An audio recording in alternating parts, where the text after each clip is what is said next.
জানার পরও যদি তর্ক না করে চুপ করে থাকো, আমি নবীর পক্ষ থেকে তোমার জন্য জান্নাতের শুভ সংবাদ দিলাম। সুবহান লা তুফসিদু ফিল আরদ। কারণ জমিন কার? আসমান কার? সবকিছু কার? এগুলার মালিক কে? সাজালেন কে? এগুলাকে ধ্বংস করা, নষ্ট করার অধিকার আমার, আপনার, আমাদের কারো। তো রব বলে যে আমি দুনিয়াতে তোমাদেরকে থাকতে দিয়েছি ভাড়াটিয়া হিসাবে, তোমরা কেউ মালিক নও দুনিয়ার। জমিন দুনিয়াতে থাকতে দিয়েছি আমি, আল্লাহ মালিকানা ভাগ করে দিয়েছি সাময়িক। এটা বড় ভাইয়ের, এটা ছোট ভাইয়ের, এটা অমুকের, এটা অমুকের, যেন সবাই শান্তিতে বসবাস করতে পারো। কিন্তু খবরদার, তোমরা কেউ আসল মালিক নও। সেটার বাস্তব প্রমাণ তুমি দেখেছো তোমার দাদাকে একসময়, যিনি রাজত্ব করেছে তোমার গ্রামে। ইন্না লিল্লাহি ওয়া ইন্না ইলাইহি রাজিউনের মাধ্যমে উনি আজকে একা নিতর দেহ কবরে শুয়ে আছে, কবরে শুয়ে আছে।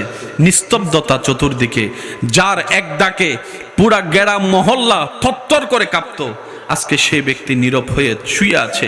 হাজার এরকম বাস্তবতা তোমরা সচক্ষে দেখেছো, কানে শুনেছো। হে আমার বান্দারা, রব বলে বান্দারে ভাড়াটিয়ার মতো থাক, মালিক বনতে চাইস না, মালিক বনতে চাইস না। আমার জমিনে তোরা ঝগড়া করিস না, অশান্তি করিস না, কারণ আমি আল্লাহর সৃষ্টি ধ্বংস করার, অসুন্দর করার অধিকার আমি আল্লাহ কাউকে দিই নাই। বলেন না সুবহানাল্লাহ। বুদ্ধিমানরা এগুলো বুঝে, আমাদের মতো বোকারা তর্ক করে সময় নষ্ট করে। একটু জোরে বলেন না। আপনার এলাকা সম্পর্কে আপনার জানা আছে, মাইকের আওয়াজ যতটুক যাচ্ছে, যে যেখান থেকে শুনতে পাচ্ছেন মিলানোর চেষ্টা করবেন। মিললে নিবেন, না মিললে নেওয়ার কোনো দরকার নেই। এই পর্যন্ত ঝগড়া করে কার কি লাভ হয়েছে আপনারা একটু বলেন ভাইয়া। আর এই চিল্লা চিল্লি করে কার কি লাভ হয়েছে? ঘরের আওয়াজ বাহিরে গেছে, সমাজের সবাই এক জায়গায় হয়েছে, বাহির থেকে মানুষ তামাশা দেখছে। মাথা ঠান্ডা হওয়ার পরে চিল্লানোওয়ালাদের ইজ্জতে আঘাত লেগেছে, লজ্জা তাদেরকে আবরণ করে নিয়েছে। এবার ভিতরে ভিতরে তারা জল্পনা কল্পনা করতে লাগলো, কেন যে চিল্লালাম বউয়ের উপরে, কেন যে চিল্লালাম ভাইয়ের উপরে, কেন যে হাত তুললাম, রাগ অবস্থায় তুলে ফেললাম হাত, কিংবা বকা দিয়ে দিলাম। মিলার আর কোনো সুযোগ? বলেন না, মিলার আর কোনো সুযোগ? লাভটা কি হলো জানেন?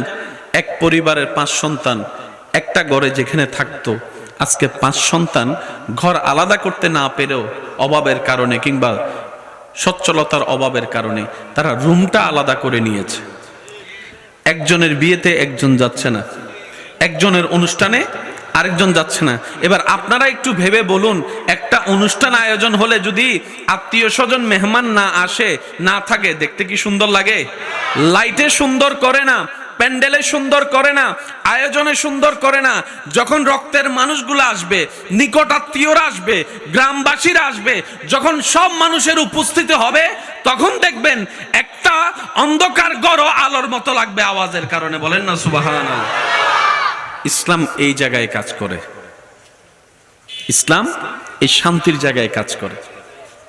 আমরা যত ইসলামকে লালন করব, ধারণ করব, আমাদের জন্য পরকাল তো আলোকিত হবেই, দুনিয়াও সুন্দর হয়ে যাবে। আওয়াজ দিয়ে বলুন, করে দিবেন কে? আর একটু জোরে বলেন, করে দিবেন কে? দিন দিন কি হায়াত আমাদের বাড়তেছে না কমতেছে? নবীজি বলছেন, তোমরা আত্মীয়তার সম্পর্ককে সম্মান করো, রক্ষা করো, আল্লাহ তোমাদের হায়াত বাড়াই দিবে। আমি 10 দিকে যাই নাই, একদিকে যাচ্ছি। হায়াত বেড়ে যাবে একটা কাজ করলে, আত্মীয়তার সম্পর্ক যদি আমরা সম্মানের সাথে, দোনো পক্ষে ভালোবাসার সাথে, নিজের লাভের জন্য রক্ষা করার চেষ্টা করি। এবার আপনি হিসাব মিলাই দেখেন, দিন দিন কি আত্মীয়তার সম্পর্ক কি জোড়া লাগতেছে না ভাঙতেছে? এটা সবাই বলেন। অধিক পরিমাণে মিথ্যা ক্ষতি আছে না নাই? আল কিযবু ইউহলিক। আমরাই মূলত আমাদের ক্ষতির কারণ। শহরের মানুষ আর গ্রামের মানুষ সুস্থ কারা বেশি? আপনারা যেটা বলবেন আমি সেটা বলবো। শহরের মানুষ আর গ্রামের মানুষ তুলনামূলক সুস্থ কারা বেশি? শরীর ফিট কাদের বেশি? আপনি যদি ঠান্ডা মাথায় একটু খেয়াল করে দেখেন, এখনো পর্যন্ত গ্রামের অধিকাংশ মানুষের জীবনযাত্রা, ঘুম থেকে উঠা, ঘুমানো, সিস্টেমেটিক নিয়মে তাদের সাথে ইসলামের উপদেশগুলোর সাথে সম্পর্ক অনেক বেশি পাওয়া যায়। বলেন সুবহানাল্লাহ। যেমন শরীর সুস্থ থাকার জন্য মাটিতে হাঁটার একটা দরকার আছে না নাই? তো শহর এলাকায় এমন এমন জায়গা আছে যেখানে মাটিতে হাঁটার ইচ্ছাওয়ালার মানুষ আছে, একটু জোরে বলেন, মাটি নাই। শহরের বড় হওয়া ছোট বাচ্চা, গ্রামের বড় হওয়া ছোট বাচ্চা, আপনি যদি মিলাই দেখেন অনেক পার্থক্য। একটু জোরে বলি না ভাইয়া?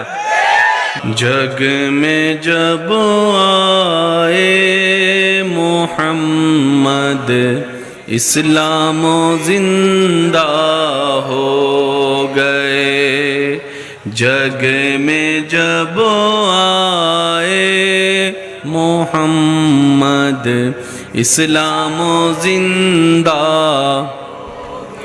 भूतों ने सब कलमा पढ़ा, काफिर मुसलमान हो गए, जग में जब आए मोहम्मद इस्लाम,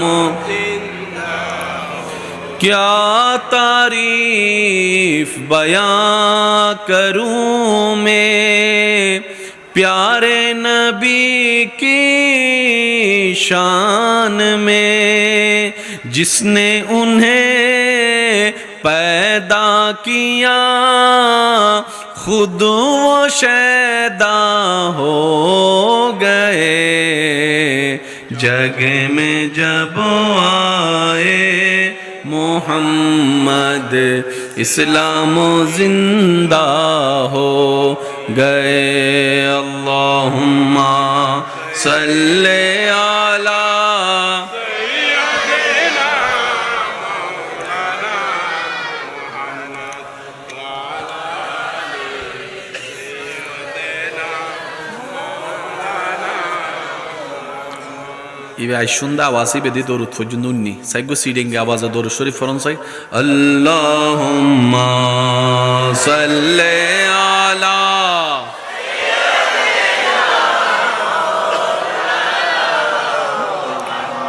ওয়া আলা আলি সাইয়্যিদিনা। মোহাব্বতের আওয়াজে সবাই একবার বলি মারহাবা। এবার শুনেন, ইসলাম মানলে লাভ কি?